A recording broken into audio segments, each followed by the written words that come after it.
2020 team bike. It's the brand new Specialized Venge Pro. You guys have been waiting for this video for a while, so thanks for your patience. And I just cleaned it, so I figured I'm gonna go grab my camera and we're gonna do this in real time. And you'll have to forgive my neighbor for the background noise. He's doing some type of home improvement project, but let's talk about this bike real fast. Let's start at the cockpit, because look how pretty that is, especially when it's clean. It's as fast and as stiff as it looks, you guys. Aerofly 2 bars. This is S-Works product. 120 stem, 120 millimeter stem. 42 centimeter bars. Sram Force, that's a little different. We're going to talk about that. I'm starting to get used to this. These are a little bit bigger, but it feels pretty good when you're on the tops like this. You can really get aero this way, so that feels pretty good. But overall, I'm still used to the Shimano feel of the hoods. Shifting also. These are like paddle shifters. So you upshift with your right hand, you downshift with your left hand. That's still taking some getting used to. I've got like 8 years worth of Shimano that it's been a long time since I've used SRAM. Cockpit's amazing. Let's talk about the wheels here. Oh, and disc brakes. Once you go to disc brakes, you guys know you can't go back. Same with wireless shifting, or electronic shifting for that matter. This is wireless, so this takes it a step further, and that's what makes this cockpit so clean. Is all I have are two brake cables, which are hydraulic cables going back to each of the rotors in the front and in the rear. And let me show you how that's routed, because that's pretty slick. I don't know if you can catch that, but that just comes right underneath like that. Other than that, this is just a normal steerer. This isn't some weird proprietary thing. This is just a normal steerer. If I had two hands, I'd take this cap off and show you guys, but this is just a normal cap. And that's what makes this front end just so clean. And that's what I like about Specialized, is they built this bike with one thing in mind, and that's racing. And that is speed, aerodynamics, and it's the small details, like the computer mount. It's made for this bike, right? It fits into the faceplate here. It's clean. There's no exposed bolts or anything like that. It's made for this bike. I really like that they thought about everything. This whole bike was built in a wind tunnel, not too far from where I live, actually. So that's why a lot of this stuff you're going to notice is stock.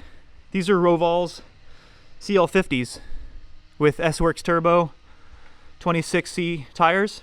These came with the bike, and they're meant to be integrated with this bike and to be fast with this bike. So there's been no reason for me to change any of this stuff. It is just incredibly fast.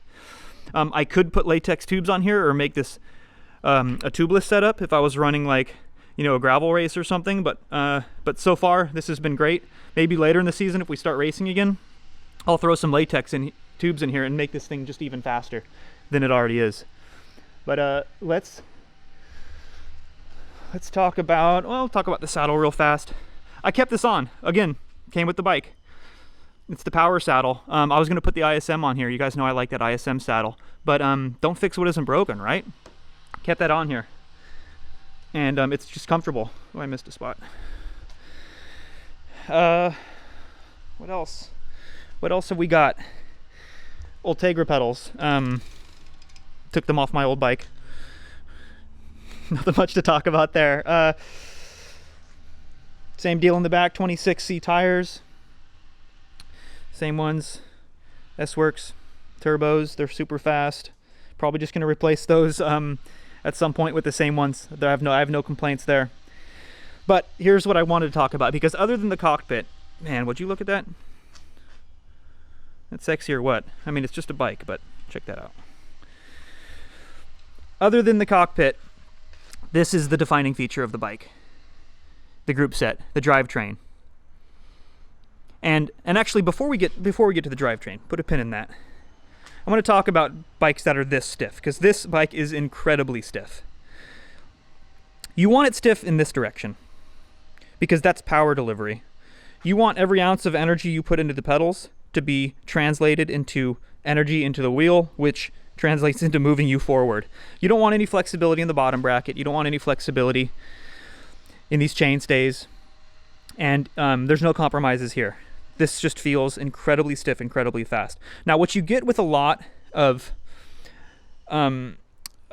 race bikes is you also get stiffness in this up-down direction, and that's where you don't want it. For obvious reasons, you're going to feel road jitters and vibrations up in your soft bits, up in the saddle, and I just don't feel that with this bike. I mean, not anymore. It's a carbon bike. It's a race bike, so you're gonna it's stiff. You're gonna feel vibrations, but if you get the fit just right, even though this looks aggressive, the fit is perfect for me. I've spent time getting this fit just right. I've logged thousands of hours in this position, not just on this bike, so that's probably part of it. But Specialized has just done a really good job with this layup. It doesn't feel like I am on a crazy stiff race bike until I stand up and deliver power. Then you notice that, oh, you're on a crazy stiff race bike. But I get sidetracked. Let's talk about the drivetrain. This is Sram AXS Force. It's 12 speed. So the first thing that I had to get used to, if you're not familiar with this stuff, is this is 12 speed, and the front is that coming in? Is that sharp? 40. It's a 48 tooth instead of a 53 like on Shimano. So I spend most of my time as a crit racer here in the big ring. Now with Shimano, you get a 53 tooth, which is a bigger gear in the front. Also on Shimano, you come back here to the cassette, and it's always been what I've always been used to is 11 speed, and it's 11 tooth is the smallest one. So if you want your fastest gear, it's 53 by 11. Now we only have a 48. So what has SRAM done to compensate for those missing teeth? Well, they've put a 10 tooth in here. So this is just the tiniest little gear in here. And if you do the math, the ratio is about the same. 53 by 11 is about the same as a 48 by 10. So there's really no compromises. And I know people are going to say it isn't the same. It's actually, the 53 by 11 is a little bit bigger of a gear. I could buy a bigger chain ring up front. It's close enough. I can still spin this up over 40. It's fine in a P12 race. Flat P12 race, it's no problem. Here's the benefit. 33 tooth in the back. This is a 10 to 33. That's a monster gear. So now, let's compare and contrast SRAM with Shimano again. Shimano, 53 by 39 is their standard. That's for the big ring in the front and the small ring in the front.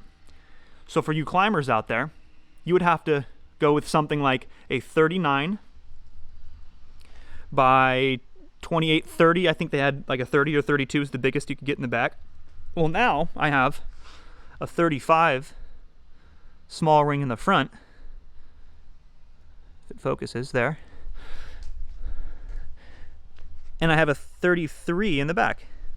So if I want to go climb the steep stuff, which I don't because I'm a crit racer, but if I wanted to go climb the steep stuff, I almost have a 1-to-1 setup now. And in terms of versatility, like that's huge.